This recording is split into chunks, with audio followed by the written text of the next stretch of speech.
Thanks, Tanner, and welcome everyone to this symposium. I'm really excited to get things shucking here by introducing our first set of excellent panelists that are going to be talking about what we're doing to get more oysters into the Chesapeake Bay. I think we can all agree that having more oysters in the bay is a really good thing. Whether you're oyster nerd and you like to really nerd out on all the different ecosystem services that oysters provide and talk about them as eco-engineers, or if you like to fish on the reefs, the oyster reefs that are providing a number of recreational species for your enjoyment, or if you just prefer to have them on the half shell and maybe have a beer along with it. So I think I'm really pleased to introduce these folks. They're going to be talking about those things. I did want to make, Tanner introduced me as Ecosystem Science Manager for the Chesapeake Bay office. That's my profession, but I do have a personal connection to oysters as well. My family moved to Virginia on the Mobjack Bay in the early 80s. We were fortunate to live on the water there near a fishing community called Guinea, Virginia. And when we first got there, the oysters were plentiful along the shoreline. I remember walking out along the shoreline with the watermen in that area and just picking them up, and we would eat the oysters there right off the shore. But it wasn't long after we moved there that we started to see real declines. I mean, it was visible. The oysters were just disappearing. People from the Virginia Institute of Marine Science were coming out to our location and doing some studies and trying to understand what's going on. But you went from like being able to harvest oysters on the shore to really seeing nothing but shells, and then over time hardly even seeing shells because they had just been sedimented over. And the changes in the fishing community were really clear as well. At that time, there were people living on Big Island, a place called Big Island that's in the Mobjack Bay. And they even shifted their fishing practices. They used to go out and fish for oysters during the winter, and a number of them changed and started building crab pots and selling crab pots during the winter instead of going out and oystering. So it's really exciting to see the change from what seemed like a really dire situation back in the 80s, late 80s and into the 90s to where we are now with the large-scale oyster restoration efforts and the aquaculture really taking off. So in this panel, you're going to hear a little bit more about that. You're going to hear about the world's largest oyster restoration. You're going to hear about how aquaculture is taking off and the status of that in Virginia. And you're also going to hear a little bit about the importance of partnerships, place, and community in bringing oysters back to the bay. So I don't want to be shellfish here and take up time of the panelists. So I'm going to turn it over now to our first speaker, Stephanie Westby, and I had to get a few little dad jokes in there since it is Father's Day soon. Take it away, Stephanie. All right, thanks very much, Bruce. And Bruce, I'm going to pull up my screen here. If you could just give me a verbal confirmation when you can see my eyes, that'd be great. I can see your screen. There you go. Now you're in presenter mode. You're good. Great, thanks. Good morning or good afternoon or good evening, everybody. My name is Stephanie Reynolds Westby, and I work with Bruce over at NOAA, the National Oceanic and Atmospheric Administration. And I'm thrilled to be here today with you to talk about this large-scale oyster restoration project that we have going on in Chesapeake Bay. And throughout this presentation, you'll hear me say we a lot, and I by no means mean me and Bruce or we NOAA or anything limiting like that. We've got other federal agencies, we've got the states of Maryland and Virginia working hard on this. We've got lots of academic institutions, nonprofits, researchers, all kinds of folks involved. There's a list of logos on the right there, but it doesn't stop at that for sure. It definitely takes a village here. Hey, Stephanie. Yes. I'm sorry, this is Tanner. We had a couple of comments that we're seeing your full presenter mode. Is there a way to go full screen? Let me see here. It might work if I. Sorry to interrupt. That's okay. Does that help? That's it. All right, thank you. Thanks for the input. So the issue with the oysters, I think folks, people on this call are probably fairly familiar with. There used to be a lot and now there's hardly any. And when you lose all those oysters, you don't just lose oysters, you lose everything that they do for us. You lose the fish habitat, you lose the water filtration, among others. So we've banded together and we're trying to get serious about addressing this issue. And by serious, I mean scale. We've been doing oyster restoration in various formats on the Chesapeake Bay for probably 3 decades. And a lot of that work has been very, very important. Built a large hatchery at the University of Maryland. We've learned a lot about where to build reefs, a lot about where not to build reefs, how to make oysters to put on them. All of that work was really foundational. However, it tended to be a 1/4 of an acre here and a 1/2 an acre over there, and maybe we'd build 2 acres way over here. And ecologically speaking, it didn't amount to as much as we would like. So several years ago, we banded together under 2 different policy initiatives. One's the executive order under Obama, and the other is the Chesapeake Bay Watershed Agreement. And that's an unusual policy document because it's signed by both the states and the federal agencies. And those 2 policy initiatives pointed us toward one goal, which is what you see written there, to restore oysters in 10 Chesapeake Bay tributaries by 2025 and ensure their protection. So what this said was, let's go big, let's band together and all work together, and let's try to target several areas rather than spreading everything out. So for most of the rest of the presentation, I'll be kind of stepping you through what we've done and how we're doing on that goal. So this process you can see on the left here is in broad strokes what we're trying to do. And of course, the last step is to adapt and go back and do the whole other thing times 10 tributaries. So we've already set the goal. And then the next step was to set success criteria. So that's things like, what do we mean by restore? What does it mean to restore an oyster reef? What does success look like? What does failure look like? And then how many of those reefs do you need in one tributary before you can say, check, that tributary is restored? So we spent a fair amount of time on that and came up with things like, 6 years after restoration, you needed a certain number of oysters per square meter on your reef. You needed multiple year classes and things like that. From there, we went about selecting tributaries. We selected 5 in Maryland and 5 in Virginia, and Virginia did us one better and designated a bonus tributary that you can see, which is the Elizabeth River. You'll hear about that from someone in just a few minutes here. And once I skipped over an important step here, which was planning.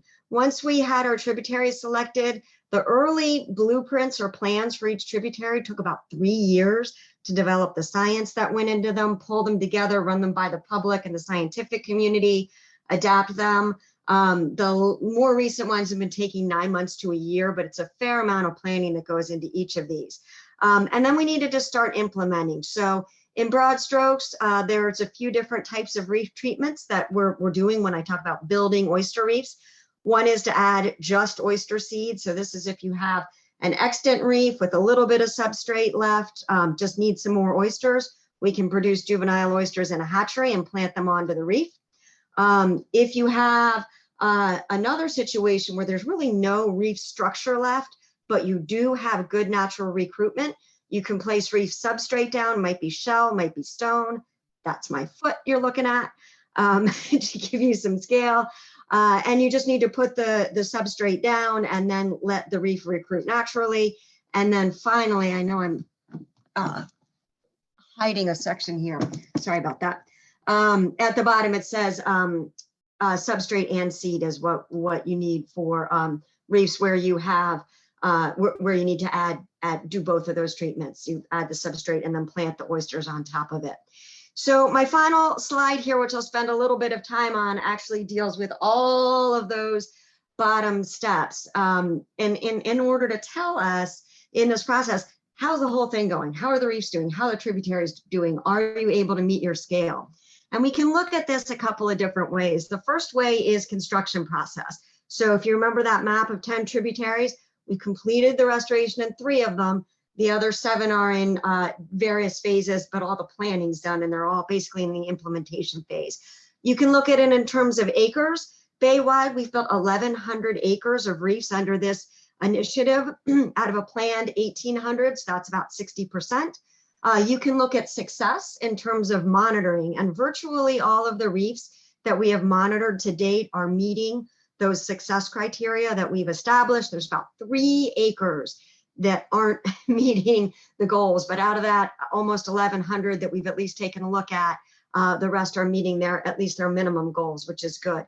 This is pricey business. It's $65 million and counting, and as you can see, we're something like 30% or 30 to 60% of the way toward completion. So it is very expensive, and hopefully it's a lesson for all of us that conserving what we have in the first place is usually better than desperately trying to restore it at the end. And overall, as Bruce said, this is thought to be the world's largest oyster restoration project. However, at the end of the day, we're not really here for the oysters. I know that might sound surprising. What we're really here for, at least from NOAA's perspective and a lot of our perspective, are the ecosystem services that those oysters can deliver. And happily, the effort is mature enough at this point that we've been able to spend some time measuring those ecosystem services, and in some case, even assigning dollar values to them. And what I'm going to do next is something you should never do in a presentation, which is put up a whole bunch of text and then not go through it. So I'm going to screenshot this just because we're I'm going to say maybe screenshot this, or we can follow up, or these will be available later. But the good news in the summary is we're seeing some really great returns on investments. If you look at it in this restoration, the $65 million restoration, in terms of the dollar value assigned to the ecosystem services. And some of these you'll hear about later as well. And at the very bottom of the screen is my last point here, which I think is critical, which is that we've been able to go big. We've been able to build reefs that meet our success criteria. We're seeing some nice return on investment in terms of ecosystem services. I think it's really important to point out that not everybody is on board with this. Some of these areas that we're building were shift from a harvest management regime into a sanctuary or non-harvest management regime. You can't harvest the oysters that we're putting in there under this initiative. And that change was a real loss for some of our commercial harvesters, particularly in Maryland. And that community still views this project as a loss. And there's a real genuine case, I think, to be made for it. We also had some hiccups in putting down some substrate and had some boats run aground on it. And that did not really make us any friends in the boating community. So overall, I view this as a tremendous success, but we are still very much working on pulling together the human element, and we would love to have everybody on board with it. So I thank you for your time and look forward for the rest of the seminar here. Take it away, Bruce. Thank you, Stephanie, for the presentation. And we're going to move on to the next one. Stephanie, there is one question in the chat. I think we're going to come back to questions at the end, but you may want to go ahead and take that one in the chat as well. Hey, Bruce. All right, we're going to move on to Karen Hudson, who is with Virginia Institute of Marine Science. She is an aquaculture extension agent, also a personal friend, and look forward to hearing from you, Karen, about what's going on with aquaculture in Virginia. All right, well, thanks so much for the invitation to speak with you today. We're going to switch gears and go to talk about aquaculture in Virginia. And so I will, of course, be focusing on oyster aquaculture, but I can't not mention Virginia's hard clam aquaculture industry, which is #1 in the nation for the production of hard clams, and also 60% of the economic impact of shellfish aquaculture in Virginia. So with that being said, oysters are also significant contributors. And so I'm going to give you a high-level overview that kind of gives you an idea of what's going on in Virginia, where it's happening, and the inputs, and talk about some of the challenges and opportunities as we go through. So Virginia has both an active public and private oyster fishery, And the aquaculture happens in the privately leased ground in Virginia, which you can see on the map here. So all these green, this is the Chesapeake Bay, the western shore and the eastern shore of Virginia, and all these green highlighted areas is where there are privately leased grounds for aquaculture. And the difference here between the public and private grounds are back in 1890, productive oyster reefs were set aside for the public fishery. And these leftover historically unproductive areas are what ended up to be our aquaculture areas. So right away, we can see that one of the challenges is for the commercial industry has to make a significant private investment to make these leases productive. And so they do that to restore habitat and of course provide all these ecosystem benefits. So when we look at the map of the Chesapeake Bay, the other thing you can see is where these areas are located, and we have oyster aquaculture happening up in the lower salinity areas and the Potomac, the northern upper reaches of the bay, all the way down and around to the high salinity coastal lagoons of the seaside. And so a lot of varying environmental conditions, which is going to play into some of the methods that we'll talk about in a minute. And so just looking at a fairly recent snapshot of what we're talking about here, we've got about 136,000 acres of privately leased grounds for aquaculture in general. Not all of those are productive, so that's an important caveat. There's nearly 500 licensed oyster aquaculture product owners, is what we call them, or oyster farmers. And where our landings in the private oyster aquaculture is about 310,000 bushels. Hey, so before we continue with commercial culture, I definitely want to mention that we have a vibrant non-commercial oyster farming community. These are waterfront homeowners who are dedicated to stewardship and are growing oysters off their private dock and for not only local water restoration purposes, but certainly because they like to eat them too. And so we have roughly almost 1,500 of these folks in Virginia that are contributing to aquaculture. hey, So the traditional definition of aquaculture is really all production on private ground, which got its start using inputs. Yeah. I think you're still showing you're not in presenter view, and some people are asking that you could go into presentation view. Oh. But we're seeing the full PowerPoint with all sorry. the slides on the left. Not sure. Okay. Sorry about that. You're good. Hasn't come up yet. Okay. Sorry. Is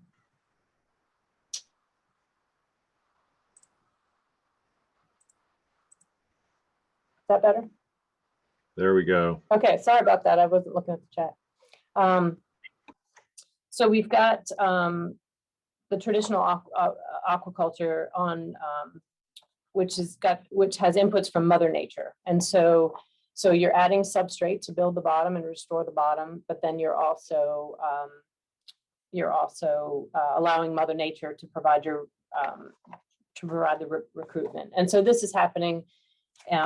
It's still viable today. It's the bulk of the extensive production, which is really important. So it's maintained its strength, and it's also oysters in these productive areas, or shells planted in productive areas, and then moved to the lower recruitment areas. So this is a really important part of the aquaculture production. And then we move to inputs from hatchery technology. And our hatchery technology really took off in the early 2000s in Virginia, and producing two major products. So we've got oyster larvae and oyster seed that are used for two different methods, extensive and intensive production. And Virginia is home to about 8 private hatchery facilities. So we've got a lot of production capacity in different areas, which is great. And it really supports our growing industry in the state and also out of state as well.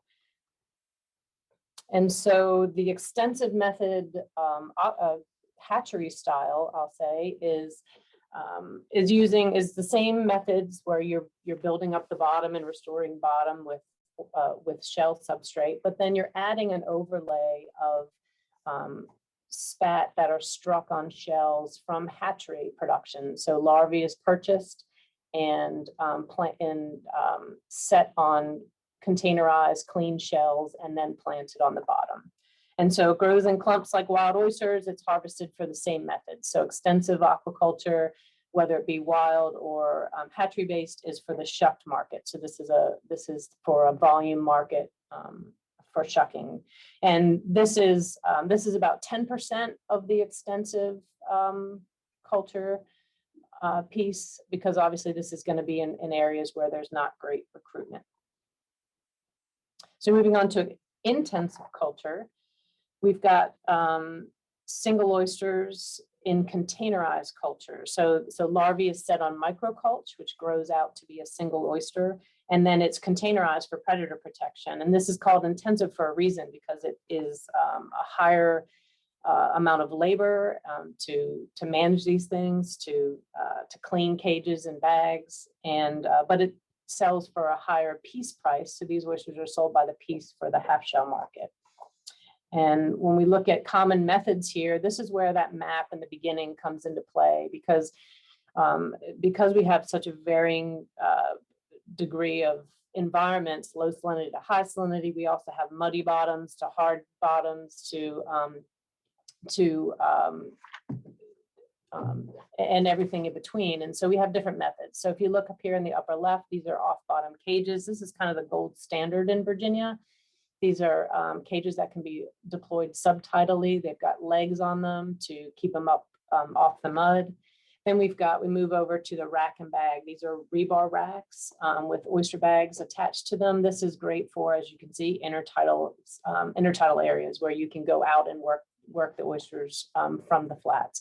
And this is popular in the coastal lagoons on the seaside of the eastern shore. And we've moved more recently in Virginia into floating culture. And so you can do these with floating bags or floating cages, as you see on the two far right pictures.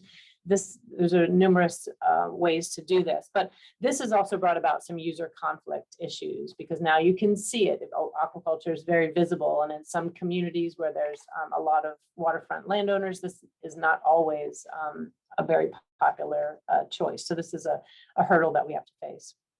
But we talk about this rapid growth in Virginia's intensive culture, and so I want to show you what this looks like in a graph. This comes from our VIMS Virginia Shellfish Aquaculture report that we put out each year.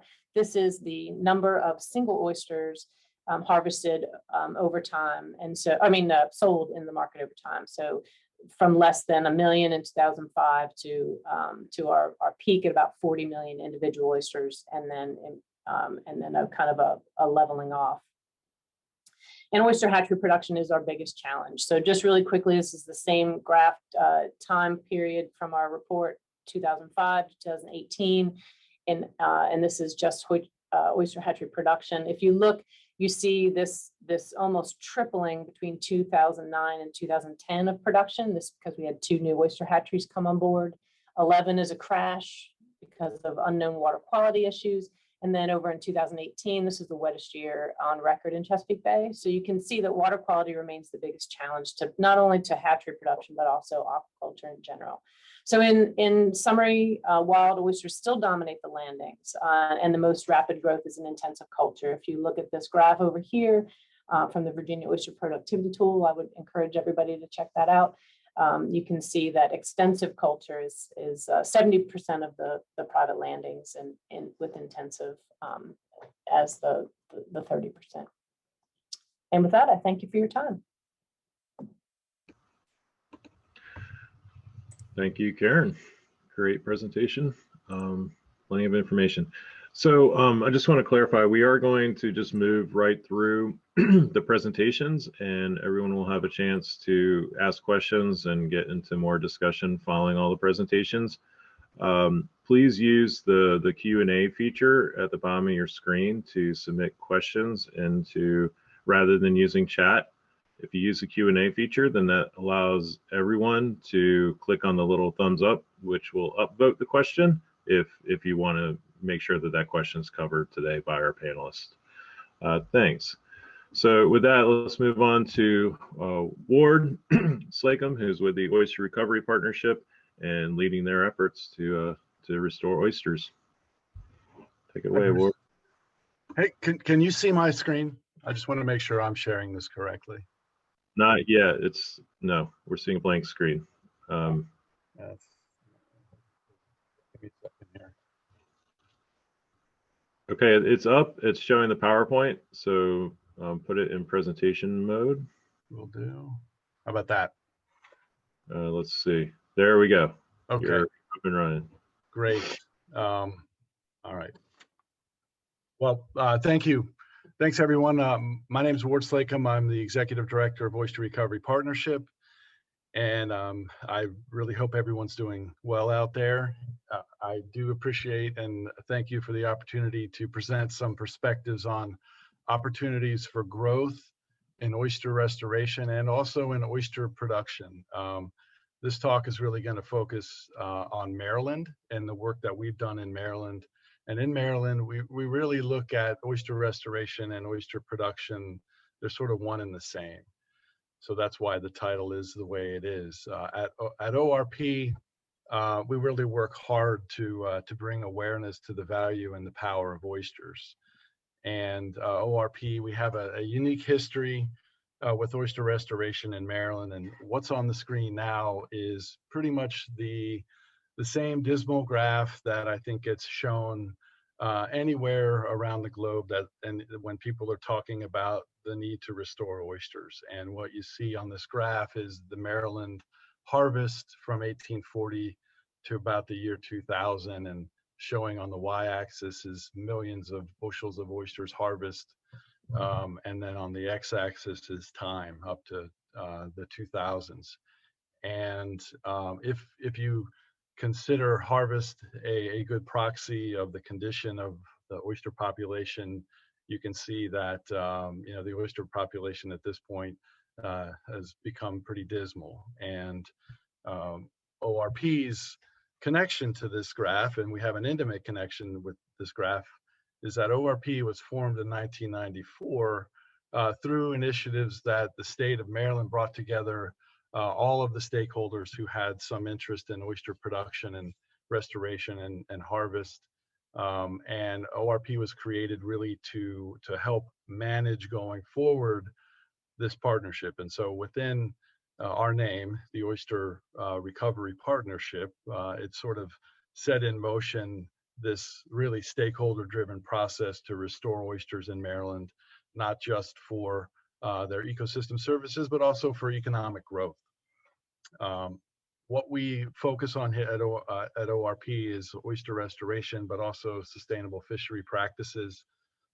The work that we do that relates to oyster restoration really supports public fishery, sanctuary restoration work, and also aquaculture. And we also do work in communities where we're working with stewards and watersheds to promote oyster restoration.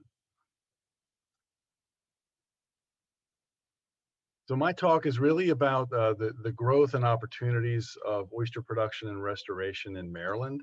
I can't cover everything, and there are a tremendous amount of opportunities still in the oyster restoration space in Maryland. So I just wanted to kind of give an overview of our perspective of where those opportunities for growth are. And I'm really hoping and I'm excited about this symposium because I have a feeling that many of these topics are going to be touched on in later discussions. And Karen just touched on oyster aquaculture. In Maryland, we definitely have a growing oyster aquaculture industry, but we also still support the commercial oyster fishery.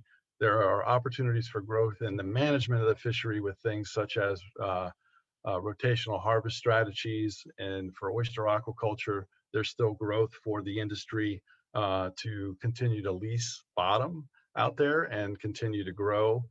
There's also new and upcoming management strategies like co-managed resources. There's a group called the Maryland Seafood Co-op that is really leveraging numbers to really bring additional resources to the aquaculture industry. There's also opportunities to combine growth where we're using the commercial industry, oyster aquaculture, and also our restoration practices and sanctuaries to put them all together. So we co-locate those for a to maximize the impact. In addition to that, there's opportunity for using oysters as best management practices, where there's potential to receive credits for removing nitrogen and phosphorus from the bay, both in aquaculture and hopefully potentially in restoration practices. And then finally, what I'll focus on is the sanctuary restoration work that we do.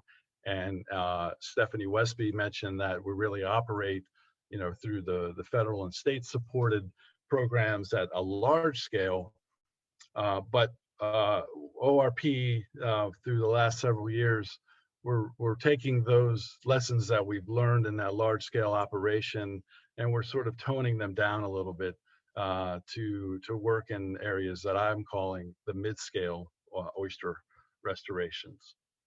So that's what I'll focus on from here. But I did want to point out that one unique aspect to Maryland restoration and production is the fact that we rely heavily on the development of spat-on shell for the restoration work that we do.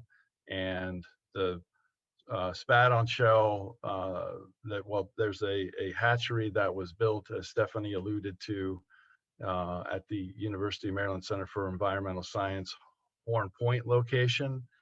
And that hatchery is really what drives the production of oysters that we're putting in the water for restoration practices. So that's one unique aspect of the work that's being done in Maryland. And what has made the program so successful is the fact that we've developed a set of best practices that are designed to maximize oyster production and oyster survival. These practices up on the screen have been developed over years of experimentation and learning from the small scale oyster efforts of the beginning of the work to now, where we're using or we're implementing large scale efforts that deploy spat over hundreds of acres of reefs annually. And it may seem straightforward now, but it's taken a while to, if you look up on the screen from the bullets 1 through 5, the practices are things like the proper choice of where we're actually going to site oyster restoration, determining the type of treatment or substrate that we want to put down on the bottom, actively recycling shell and acquiring shell so we can create spat-on shell, and then deploying those spat-on shell on those locations precisely where we want them to be so that they will maximize growth. And then finally, the follow-through, which is to monitor the reefs that we're restoring to understand better ways of implementing, or what worked and what didn't. To give you some example of the premier creek where large-scale restoration is more or less complete at this point, at least as it's defined under the Chesapeake Bay Agreement.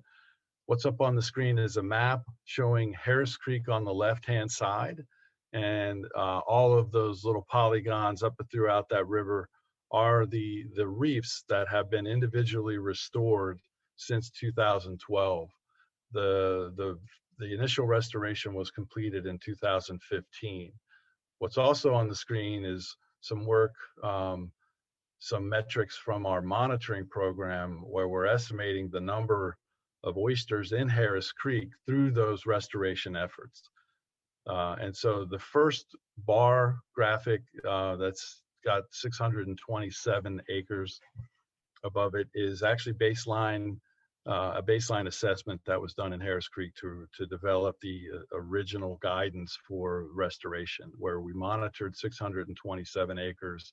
And through that monitoring, using patent tongs, we also can use divers. Through that monitoring, we essentially assessed that there were about 10 million live oysters in that system on 620 acres. Well, we refined that 627 acres and determined that about 348 acres of that is actually where we want to put the oysters. We restored those oysters, and then we monitor what we put down 3 years after they were deployed in that system. And what we found was, through estimates of the monitoring, there was about 180 million oysters in that system after 3 years of restoration work. We also go back and monitor 6 years later, and we found that there's some decline in the oysters, but there's still, essentially much more oysters than when we started. So that is the approach that we've been refining over time. And now what we're doing with that is, because it takes a lot of resources to invest in restoring an entire tributary. So what we've done is we've taken those lessons in the practices, and we're now applying those to areas where we know that there are still suitable habitats for oyster restoration. But what we're doing is we're trying to remove the element of the public support aspects, so through taxpayer dollars, and really moving towards a model where we can have a longer term plan where we're restoring oysters basically at between 1 and 10 acres per year. But we're doing that with the hope that we can essentially use corporate sponsors and stewards within the watershed to fund the majority of that. One great example is the work that we've done in the Severn River. We call this program the Build a Reef program. And to date, what we've done so far is, in 2018, we actually did have seed money from the state, but we were able to leverage that funding by getting corporate donors to put additional funding in to put more spat on shell in that system. In 2018, we restored about 11 acres, put about 45 million spat in. And then again in 2020, and the unique aspect of 2020 was that we didn't use any state funds to accomplish the work that we did in 2020, where we restored 2.5 acres and put in about 16 million spat. So where we're hoping to go is to use those lessons that we've learned over time from the large scale work, apply that in a local watershed that has a steward, such as the Severn River Association, in this case, a great partner in this, and continue to just basically restore the reefs that we've identified that are restorable in that system over a longer term horizon. And with that, here are some examples of pictures. I think most of these come from the little chop tank, but with that, I'll give it back to you, Bruce.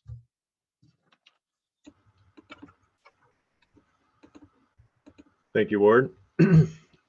All right, so we've got about 9 minutes left. So I think we'll move right on to you, Joe. And then I think we're going to try to take this session to about 12:05 if there's a few more remaining questions in the chat. So we still have some time for discussion.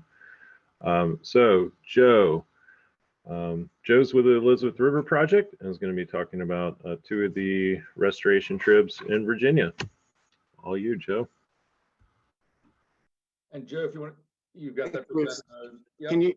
Can you hear me, Bruce? Yes, I can hear you. We don't see anything on your screen yet. Let me know when it pops up. Joe, I do see it and you are good. Okay, great, thanks. Well, first I'd just like to thank CBF for inviting us to present on the work that we've been doing down here on the Elizabeth in partnership with Chesapeake Bay Foundation and a number of other partners. A little bit of background about Elizabeth River Project. So we're a nonprofit and we work with government, businesses, and community partners in order to restore the Elizabeth River, which is a highly urbanized river. We've been around for about 30 years and we take advantage of not only homeowners or state bottom, but also facilities, industrial sites, homes, to accomplish our work. And that's the same with our oyster restoration efforts. We also have larger scale projects ongoing with the Navy, a number of federal and state agencies, along with each of the localities. And to the right is just a smaller reef that we created at a homeowner that did a living shoreline with us. So we're also trying to integrate oyster habitat into living shoreline design. The Elizabeth River watershed is right at the mouth of the James River down in southeastern Virginia. It encompasses about 200 square mile watershed, and the two tribs that we're going to talk about today that, as Stephanie mentioned, that met Bay Oyster ration goals for acres is the Lafayette River branch of the Elizabeth that was completed in 2018, and then the eastern branch was completed in 2020. And the bottom left-hand corner, or bottom corner, this was a celebration we had with our stakeholders back in 2018 when we met that goal. And I should also mention the Elizabeth River is pretty interesting, where it's a trap estuary. So the residence time of spat and also water is a high residence time. So it allows spat to settle out on oyster reefs, and we don't have to worry about seeding oysters, as was mentioned in the earlier presentation. So when we go out, so I'm going to talk about how we got to this, we met these goals. So one is that we do a lot of the design, permitting, and construction of the reefs. Like, we contract out the construction, but we do everything else in-house. So when we go out, we look for these factors to determine if it's a good site for a reef. Is the bottom hard and not muddy? You don't want your material to sink into the mud. Do you have significant amount of oysters on the hard surfaces at the site? Is there adjacent marsh or green shoreline that will complement the reef? A lot of times we'll back away from sites that don't have marshes because we're trying to create this habitat continuum between the subaqueous area and the upland area. You need to make sure that areas aren't flashy with water. So here we have stormwater issues where you have large amounts coming in where the salinity drops. And when that happens, you can have mortality on the oysters. A big one is adjacent landowners. Are they interested in restoring reefs? And this was originally a big issue that we had with homeowners not wanting these projects in their backyard. We spent a lot of time meeting with the homeowners. A lot of times, the biggest thing is listening to them, finding common ground. And now we're incorporating them into our living shorelines. So neighbors see what a reef looks like and they ask for them. So a lot of these folks who actually were fighting us early on are now supporters, and actually a lot of two of them are on our board now. So it takes a huge effort to work and come up with common ground on these reefs. And also, can you get equipment to the site? That's another major issue about if you're going to have shallow projects or deeper projects. So the community engagement was huge, enormous for making these projects work in Elizabeth. We had to reach out to every sector using a collective impact model. And so that included involving the state and federal agencies, industrial sites, homeowners. And here you can see on the left, Hampton Roads Sanitation District. This is just one example where they had used concrete from pump stations that they were basically throwing away. They made molds for us, and then we were able to reuse those into shoreline projects. NOAA, NIFWIF, and CBF were major players and supporters and partners in the Lafayette restoration efforts, where NOAA and CBF provided a lot of the financial support. CBF helped with the seeding and ongoing monitoring. And then the southern branch was accomplished almost wholly by Virginia Marine Resources Commission. Andrew Button was a huge supporter and pushed this through last year. And that tributary that Stephanie mentioned would not have been able to have been completed without their support. And then on these smaller projects, even though they're smaller, they contribute to the habitat and the water quality we see is with community volunteers. We found an overwhelming interest in the community of getting them on the river. And the more you get people on the river, the more they're willing to support restoration in this watershed. We've also been kind of toying with innovative design. So one thing we've been doing is integrating intertidal areas and subtidal areas. About a quarter of our projects have a quarter of the acreages are in intertidal area, the 3/4 in subtidal area. So the two are feeding each other depending on if you have a hard freeze in the summer or in the wintertime, The subaqueous is feeding the intertidal area once they come back in the spring. But if you have a mild winter, you actually have the intertidal area that's actually feeding the subtidal area and the intertidal area. So these combined, we have found, have been pretty effective at showing success on recruitment. Down on the right-hand side, we've moved to these stripes and gaps. So this adds habitat complexity into the reef. So basically you're making windrows of shell that are parallel to the shoreline. And it's just, they run out from the shoreline, and it allows for integration of both hard surfaces and sandy surfaces that actually are very advantageous for finfish and other wildlife. And we have found that this type of complexity adds a lot more to reefs rather than just 2D reefs. And then on the bottom, really taking this to another level of incorporating all this into living shoreline. So a lot of times we only build reefs, or we only build our wetlands. We need to start thinking more along this gradient of creating all these habitats, because if we're going to meet these goals, we need to have both wetland goals met and oyster goals. And there's opportunity to incorporate these in these designs, and homeowners become more aware and interested in supporting these types of projects. We've moved away from shuck shell to alternative substrate. We do use some shuck shell, but you can see with the price, it's crazy. It's worse than wood nowadays. A cubic yard is going for almost $68 out of North Carolina. Crushed concrete, whelk shell, and granite, on the other hand, are very affordable. $20 a cubic yard for crushed concrete. And then usually we top it with whelk shell.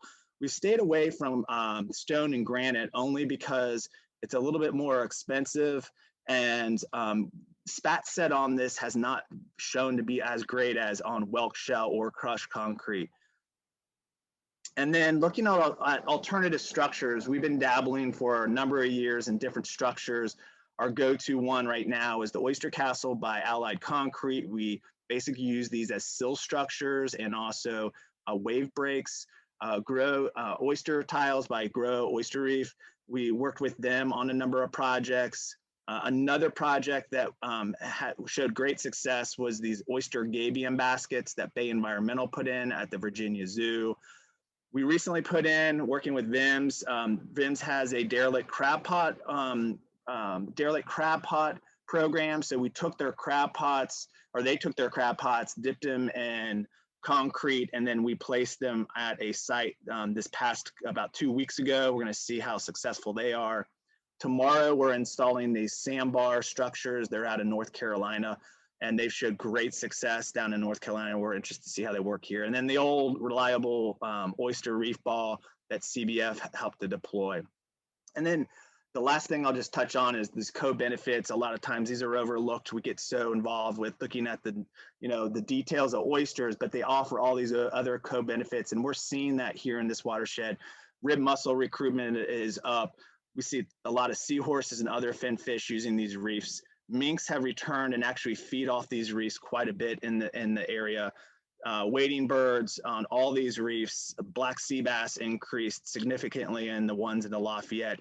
And then red drum fishery, especially on that the stripe and gap that I showed, we're showing a significant increase in red drum and speckled trout in those areas because of the habitat complexity, and that also increases the angling at the site. With that, I'm done. Thank you again for having me, and I hope I didn't go over.